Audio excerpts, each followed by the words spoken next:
एक और मैच, एक और इम्पोर्टेंट मैच और एक और काश।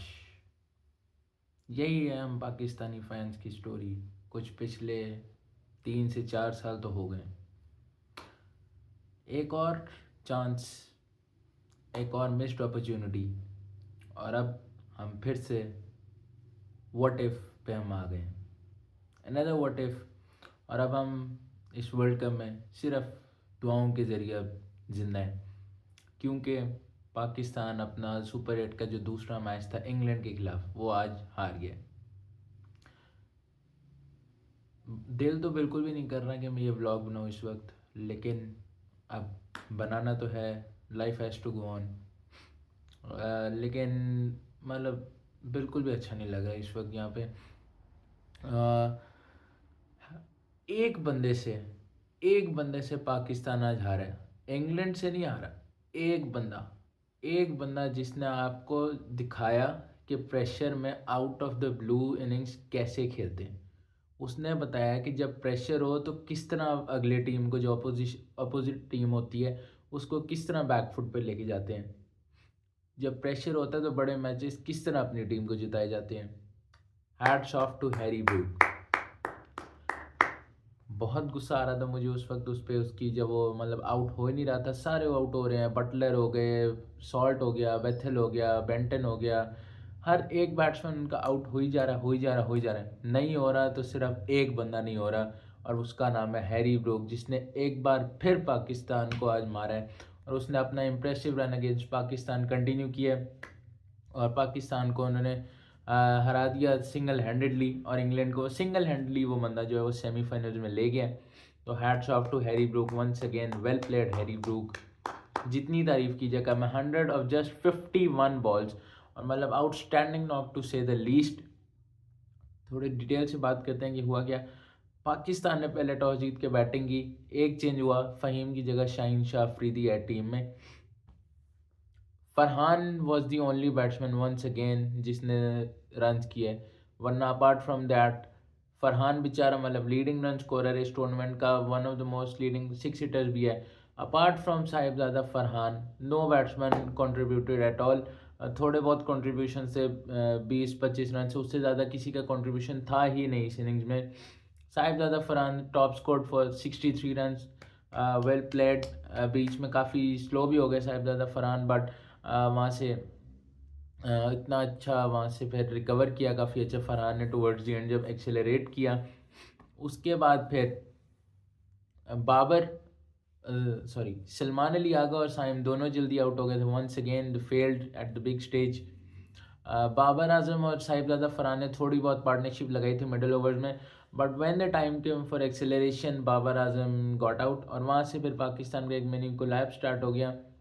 फ़खर जमान ने काफ़ी ज़्यादा बेहतर खेला मैं कहूँगा। आज फ़खर ने थोड़ा बहुत इंटेंट भी दिखाया, और मतलब उन्होंने हिटिंग भी की थोड़ी काफ़ी अच्छी।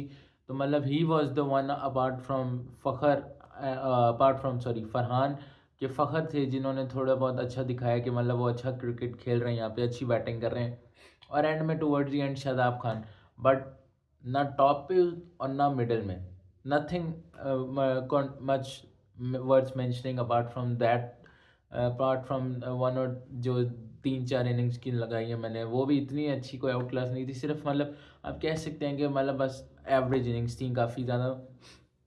पाकिस्तान की स्कोर को 165 तक, वो शादाब खान के एंड में जो ब्लेड्स था उसने 165 पार कराया, पाकिस्तान को 160 पार कराया, और 165 तक लेके गए शादाब खान के। कोलैप्स पता नहीं क्यों हो जाता है पाकिस्तान टीम, मतलब वही डॉट बॉल्स काफ़ी ज़्यादा, विकेट काफ़ी मतलब ड्रिप और टर्न मिल रही थी आदिल रशीद को। विल जैक्स को मार पड़ी। इंग्लैंड के आर्चर ने जिस तरह काफ़ी अच्छी बॉलिंग की शुरू में, जिस तरह उन्होंने मतलब बाउंस आउट किया पाकिस्तान के प्लेयर्स को, साइम को बाउंस आउट किया। उसके अलावा जो है Rashid was outstanding as expected of him, कि रशीद से जो है वो काफ़ी ज़्यादा मतलब उन्हें हेल्प मिल रही थी आदिल रशीद को, और बहुत ज़्यादा अच्छा खेल रहे थे इंग्लैंड वाले। देवर स्लॉपी इन द फील्ड, और 10-15 रन वहाँ से भी आ गए पाकिस्तान के खाते में, but still Pakistan manage 165 run.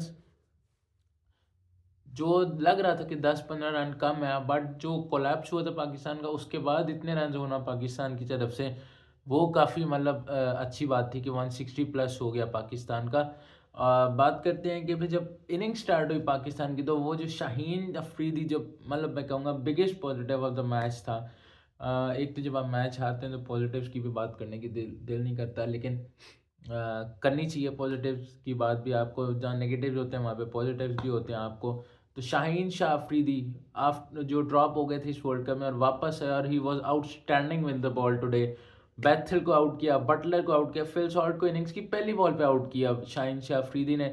और उसके बाद जो है शाहीन वॉज, मतलब वो झलक नज़र आ रही थी कि ये पुराना वाला शाहीन है। मतलब अच्छी लाइन और लेंथ पे बॉल कर रहे थे शाहीन शाह अफरीदी, काफ़ी अच्छी बॉलिंग की उन्होंने। और एंड में जो हैरी ब्रूक, जिसका मैं बता रहा हूँ कि आउट ही नहीं हो रहा था वो बंदा, हैरी ब्रूक, उसको भी एंड में आके शाहीन ने आउट किया था, but obviously that was too late. But well bowled Shaheen Shah Afridi, और काफ़ी ज़्यादा मतलब impressive performance from him, and hopefully can continue further.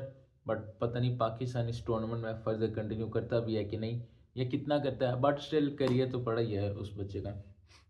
तो और apart from Shaheen, no bowler I guess was able to put the pressure on. Dew भी आ गए थे, ये काफ़ी मतलब एक नेगेटिव फैक्टर हुआ। हालांकि मैं पर्सनली चाह रहा था कि पाकिस्तान चेज पे जाता, बट ऑब्वियसली वो इंडिया वाले मैच में जो हो गया उसका तो आपने देखा ही होगा। तो उसके बाद से पाकिस्तान मतलब बैटिंग ही कर रहा है, टॉस जीत के हर मैच में। ड्यू आ गया, और उसके बाद शादाब खान स्ट्रगल्ड, नवाज़ को भी पहले ओवर्स में मार पड़ी, Saim was not good as well. Usman Tariq काफ़ी अच्छी बॉलिंग कर रहे थे, लेकिन उस्मान तारिक को जो है मतलब उसको पहला ओवर उसने किया, उसने पहली बॉल पे आउट कर दिया। टॉम बेंटन को उसने पहली बॉल पे आउट कर दिया, उसके बाद उसको होल्ड बैक क्यों किया? मतलब आपने उसको होल्ड बैक किया, आप सलमान अली आगे ने उसको होल्ड बैक कर दिया। मतलब जब आपको चाहिए विकटें चाहिए, आपको पता है कि उससे डरे हुए हैं लोग, आपने उसको होल्ड बैक कर दिया है। और उसके बाद आपने शादाब और नवाज़ के ओवर निकाल दिए, साइम का ओवर निकाल दिया उधर से, और 3 ओवर में 36 रन जब आपको पड़े, हैरी ब्रूक ने जो मतलब टोटल आप कह सकते हैं रन बॉल पे ले आया वो मैच को, तब आपने जाके उस्मान तारिक को दोबारा ओवर दिया, और उस्मान तारिक ने दोबारा विकेट लेके दिया आपको, और दोबारा मैच में लेके आया उस्मान तारिक। और बट उसके बाद ब्रूक फिर भी आउट नहीं हो रहे थे, और ब्रूक जो है वो अपने मैरी वे पे चल रहे थे, और 100 स्कोर की उन्होंने, world cup 100। Once again outstanding to say the least, well played Harry Brook. और आउट क्लास किया हैरी ब्रूक ने आज पाकिस्तान को, थिंक टैंक को, बॉलर्स को, और सबको। पाकिस्तान में sloppy in the field as well, catch भी छुटी, एक आधी मिस फील्ड भी हुई काफ़ी ज़्यादा। ड्यू का भी फैक्टर होगा, बट बिगेस्ट स्टेज पे आप इस तरह एक्सक्यूजेज नहीं ढूंढ सकते। और एंड में जो है आपका, जब मैच आपका थोड़ा बहुत मतलब क्लोज हो गया था तकरीबन, तो वहाँ पे आपका जो है मोहम्मद नवाज़ ने, जब जब हैरी ब्रूक आउट हुआ है उसके बाद नवाज़ को ओवर दिया सलमान आगा ने, और नवाज़ ने भी 2 आउट कर दिया। तो मतलब एक हल्का सा लगा था कि मैच में थोड़ा सा ट्विस्ट आ सकता है, जब आखिरी ओवर में 3 रन चाहिए थे और 2 विकेटें पड़ी थी। बट वहाँ पे भी कुछ लोग कह रहे हैं कि स्पिनर को ओवर देना चाहिए था, और वहाँ पे ट्रिक मिस किया है सलमान आगा ने, सलमान मिर्ज़ा को ओवर देके। बट खैर वहाँ पे तो मैच मतलब डेड ही था तकरीबन, और चौका लग गया, और 3 रन 2 विकेटों से इंग्लैंड मैच जीत गया, and I have qualified for the semifinals now. So congratulations to England, well played, were the better team. और Harry Brook once again, hats off to you man. What a talent, what a young bloke. Hats off. बाकी अब बात करें तो सलमान अली आगा की captaincy में मुझे लगता है काफ़ी ज़्यादा जो है वो आज गलतियाँ थी। एक तो मैंने आपको बता दिया कि आप उस्मान तारिक को होल्ड बैक कर रहे हैं। बाकी एक और जो मुझे चीज़ लगी गलत, कि वो थी कि शाहीन अफरीदी जो आपकी बहुत अच्छी बॉलिंग कर रहे हैं, 3 ओवर आपने उनके पावर प्ले में कर दिए। 3 ओवर पावर प्ले में करके जब 14वें 15वें ओवर में भी जब आपका जो है वो हैरी, जब हमने इंग्लैंड को 50 रन चाहिए थे 6 ओवर में, आप वहाँ पे भी अगर आके शाहीन को ओवर दे देते, और वहाँ पे आप हैरी ब्रूक की विकेट लेने की कोशिश करते, तो शायद मैच का रिजल्ट डिफरेंट हो सकता था। क्योंकि जिस तरह एंड में इंग्लैंड के बैट्समैन ने आके क्रम्बल किया है, कोलैप्स किया एंड में आके, तो मतलब अगर वो विकेट जल्दी आ जाती तो क्या, हु नोज़।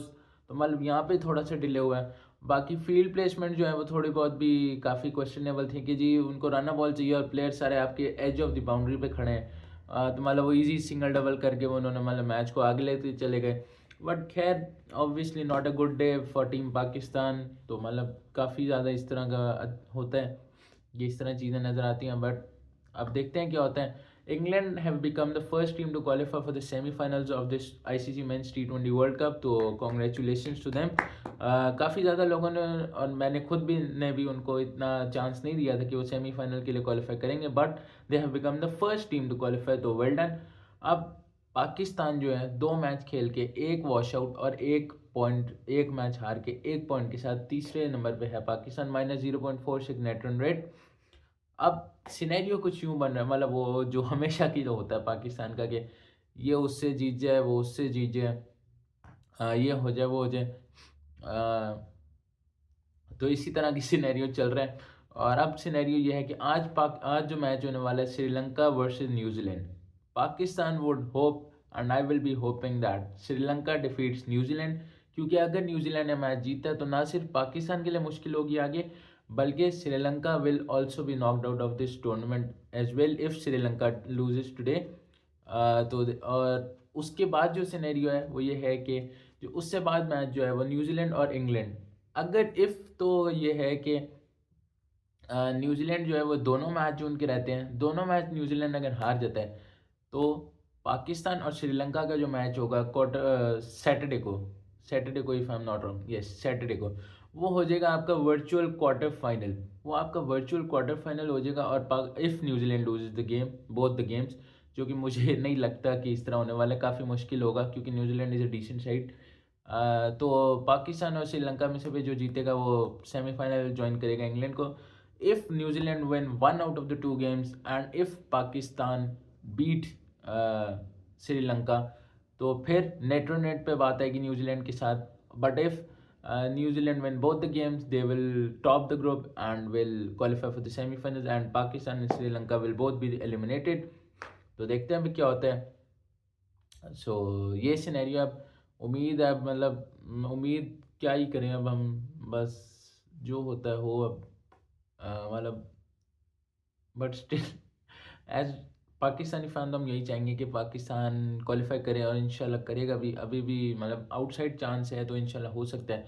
जब जो अल्लाह जो है वो साउथ अफ्रीका को नेदरलैंड से हरवा सकते हैं, जब किसी ने चांस नहीं दिया, तो फिर ये तो फिर श्रीलंका और इंग्लैंड है। तो इंशाल्लाह होप फॉर द बेस्ट, इंशाल्लाह पाकिस्तान विल क्वालिफाई।